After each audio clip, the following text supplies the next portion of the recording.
you're an American. Do what you want, carry a gun when you want, right? When do you feel that you're most ready? I think you've got to build a certain amount of confidence in your ability and your skill, right? It needs to be, there needs to be a certain amount of competence as well with that. It can't just be like, hey, I bought a gun and I bought a 50 round box of ammo and I've shot 10 or 20 rounds through it and put it in the sock drawer and expect that to be enough. CCW classes at the same time are not enough, right?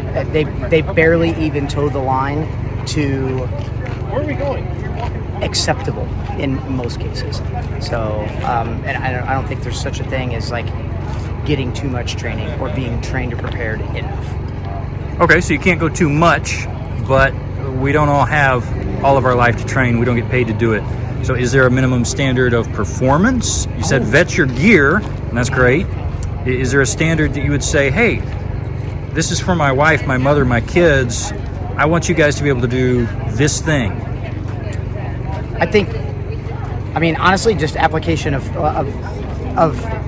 fundamentals or foundation, right? Like being able to build at least somewhat of a proper structure on the pistol, and of course then being able to let everything kind of being led by your vision, right? Not shooting faster than you can see the sights, not pressing the trigger faster than you can see everything, versus just blindly waving the gun around and expecting I'm gonna kill whatever needs to be killed or defend whatever needs to be defended with quantity versus quality. Okay. So, thank you. Went a little longer than I meant to. Now you've had time to think about it. All right. So, when should a person start carrying a gun, or when should they be confident in carrying a gun? I'm going to give you two answers that hopefully they will not be contradictory in it. But number one, you're an American. Do what you want, carry a gun when you want, right? When should you feel confident in it? I think if you fully understand and can implement the classic force safety rules, right? And you can do so to a subconscious level, I think you're going to be fine safety-wise, okay?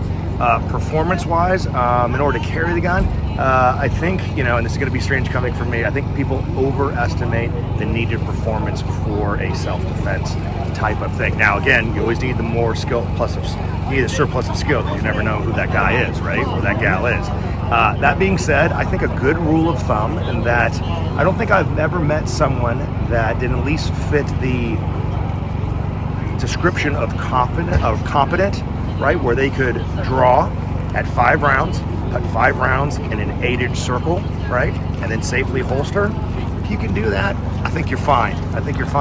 Overlying thing is, you're an American, do what you want, carry a gun. all right.